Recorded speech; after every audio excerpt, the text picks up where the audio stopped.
it is a special community. And we've seen time and time again that when we win, we celebrate together. But with that, we also, when we lose, we mourn together. And on Friday, something terrible happened.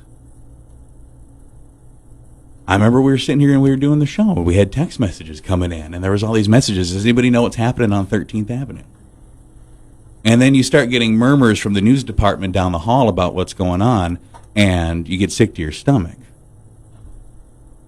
And as things unfold, we learn that a 14-year-old girl was stabbed many times. And yesterday, we learned that we lost her.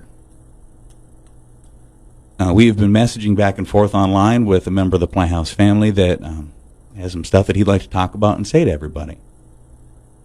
Robert, thank you so much for coming in today. Thank you for having me.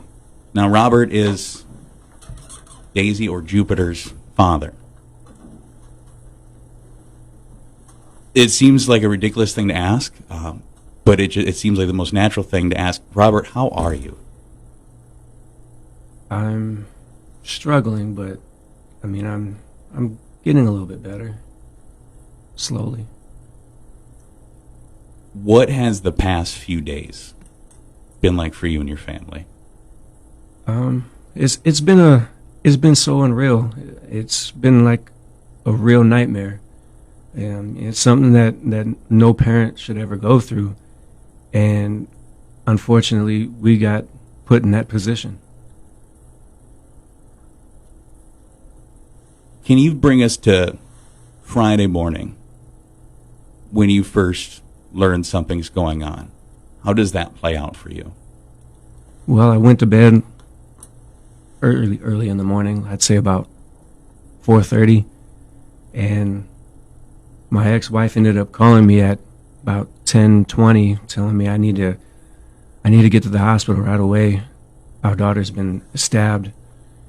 And I literally got up, just threw my socks and shoes on, brushed my teeth, and went out the door. I told one of my older daughters, what happened as I was leaving the door. She wanted to come, and I told her no, I need to get there right now. And I rushed straight over. I'm not going to tell on myself, but I did speed just to get there. I mean, I'm sure any parent would. And then that's when they told me what happened, that she was attacked. And yeah, it's just, I'm still trying to deal with that.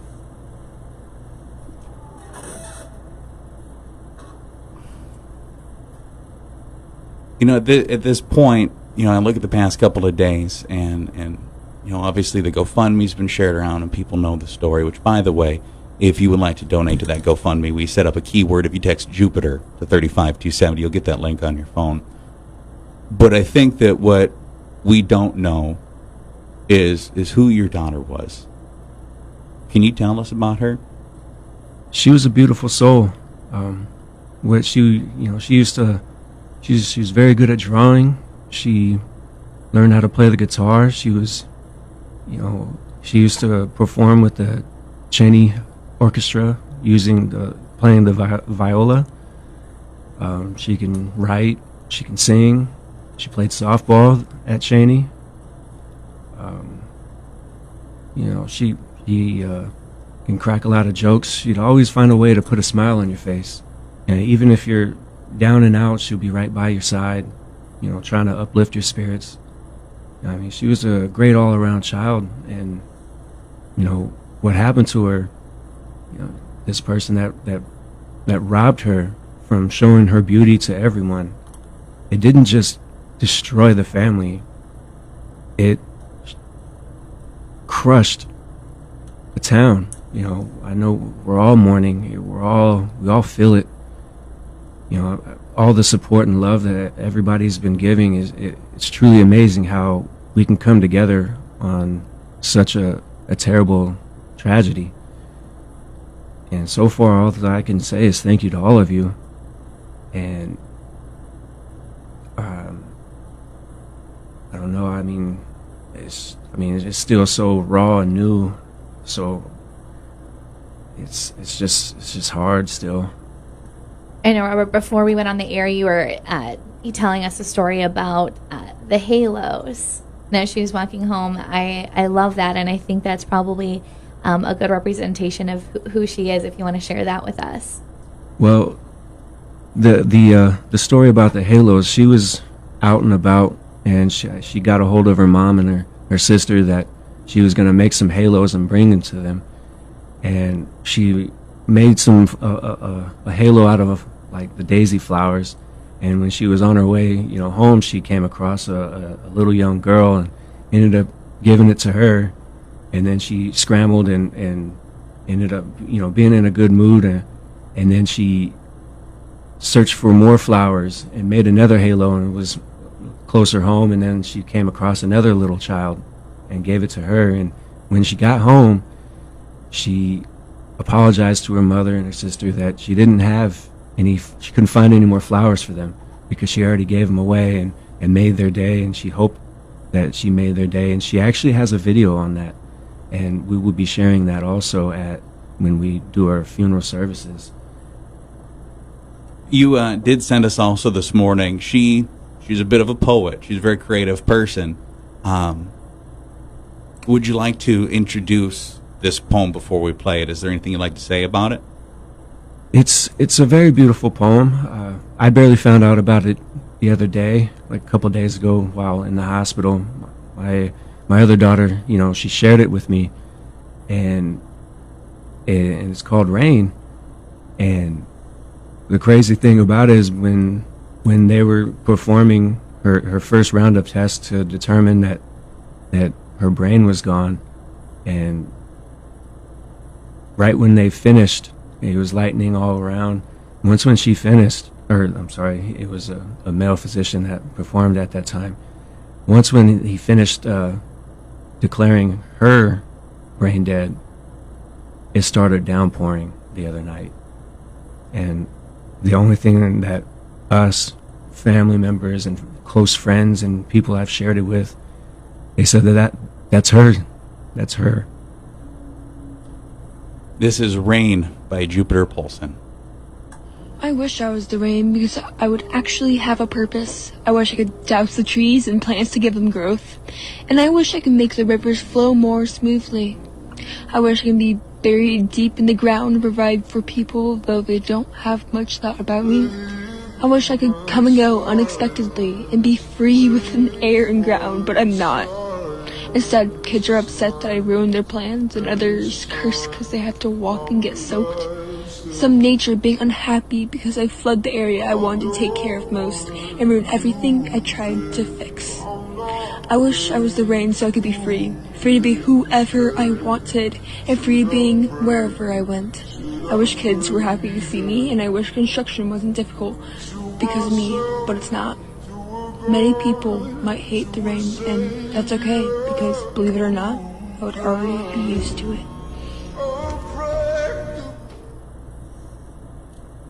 I gotta imagine that carries a weight for you in a meeting that she could have never imagined when she wrote that. I agree. I actually don't know when she wrote it. I know her sister knows that when she did that. I mean, like I said, I barely found out about it a few days ago while, in the hospital. So I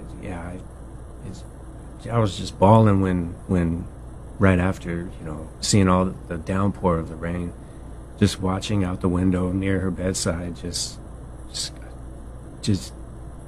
just didn't know. I mean,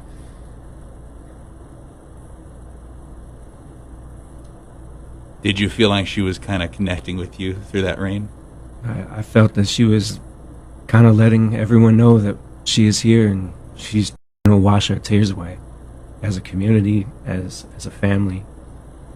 And that's all I could really think about, and that's probably why I was just bawling. I mean, so now I'm just going to look for the rain just so I can step out in it. Before we talk some more, there's something that we wanted to do, and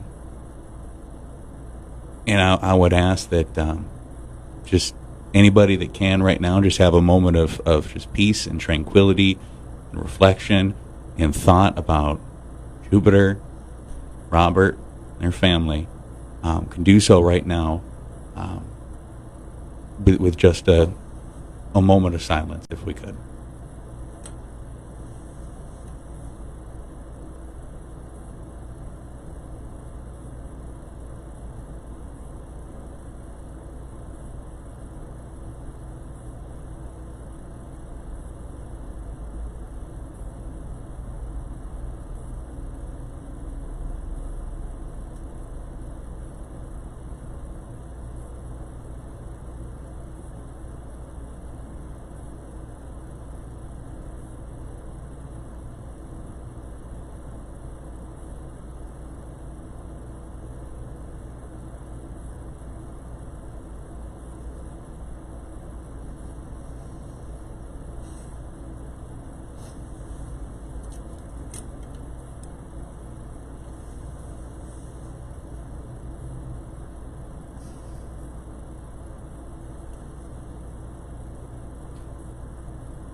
So, Robert, as your life is a complete whirlwind right now, and you have felt so much support from people you may never know, and seen messages and comments on social media from people you've never met. It's hard to be mad at the world when people are showing so much love and affection, and offering their shoulders to cry. You know, nobody could really think of something like that.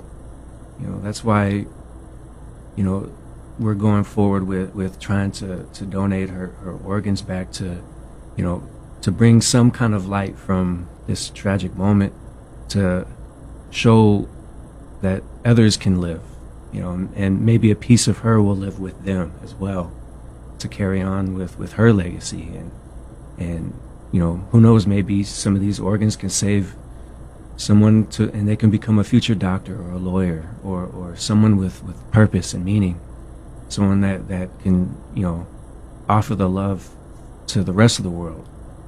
So that's why, you know, I know that's what she would have wanted, and I know that's what I want, and I hope you all would enjoy and love that as well. Now, Jupiter is so young, 14, and you're talking about how you're going to carry her life on with the organ donations. She was like very creative, talking about the instruments she played. She was going to save up some money aside of buying her own car. She all kids want those. Mm-hmm. She actually wanted to become a tattoo artist, and she was going to buy a tattoo machine, and she wanted to become an apprentice. She wanted to, you know, ride motorcycles like me, and as well as a bunch of other people that she's known. And, you know, she wanted her life to have meaning and a purpose, and to share her art. And I'm just hoping that can inspire somebody to want to do that as well in their own life. I mean, it doesn't have to be the exact same things, but, you know, to offer goodness to the world, and share their talents. And it just sucks because we all got robbed that. We all got robbed from her beauty and her joy. And, you know, that's why with the whole organ donation, we're hoping that we can save as many lives as we can. Which is still, you know, an incredible gift for you guys to be able to give, and for her to be able to give. I know you guys are going through that organ donation later today. Yes, we're going to be raising the organ, the organ donate flag at Sanford Hospital today, and I'm not sure when the staff will be ready for our walk of honor. Because they're still preparing, you know, the matches for donors, and they're still, you know, preserving her organs. And I know when we find out when we're going to be doing that, they're probably going to give us just a 4-hour window to do that walk of honor. And and then that's when I'll get my last goodbye. Well, and Robert, we were talking a little bit before here, as a man with a military background. I mean, you have been by your daughter's bedside, and that walk of honor. Her mom and her, her feeling that she wasn't going to come back. I haven't really left. I did leave yesterday for 4 hours and got 2.5 hours of sleep at home, and then I came right back. And I'm gonna, go home, shower up, get ready for raising the flag, and then I'm staying the rest of the day until, well, I will take a break to go with the funeral services and set up dates for the services, but then I'll be right back until that final moment when I get that final goodbye, to where I can't go into that operating room and hold my kid. That will be my final goodbye, and that will be the honor that I have with her.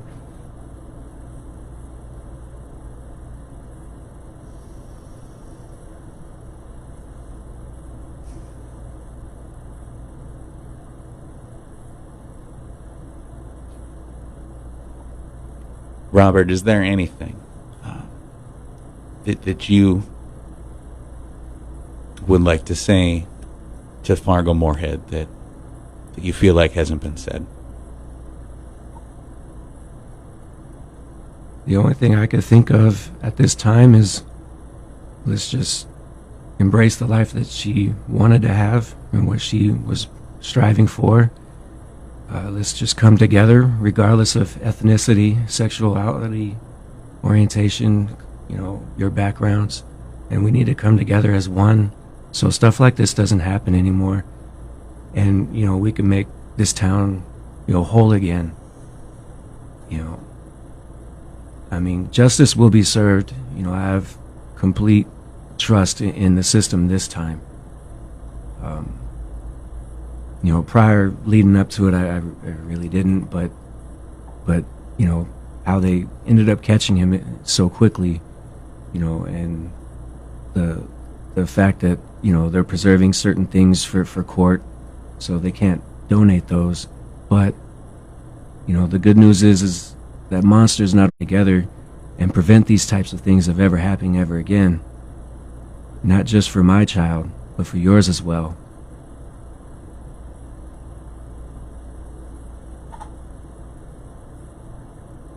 I think that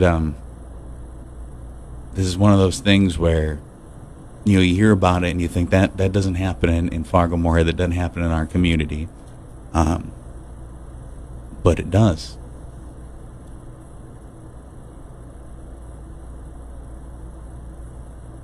And like Robert said, it takes all of us to fix it. So for the future, we're all safe. And that maybe can be the legacy that comes from this, is we come together. I think stories like this affect everybody. When you're a parent yourself, it hits different. I think that there's parents all over Fargo-Moorhead that are going to hug their children a little tighter in honor of you and your daughter, Robert. And we are absolutely honored to be able to help you share your story and your point of view today. We really do appreciate you coming in here. Thank you very much. And I sincerely mean when I say to you, if there is anything that we as a group or the radio station or the company that we work for can do for you, we are a text, a phone call, a Facebook message away. If you just need somebody to talk to, whether it's in a microphone or off a microphone, Robert, we're here, okay? Yes, sir. Thank you very much. And truly, just bless you and your daughter. 7:50 in the morning. If you missed the GoFundMe short link, if you want to donate to the Paulsen family or in honor of Daisy Jupiter Paulsen, you can text Jupiter to 35270. That gets you to their GoFundMe page. And we will post shortly at y94.com if you missed Jupiter's poem, that as well. Walmart and Sam's Club are helping raise funds for Sanford Children's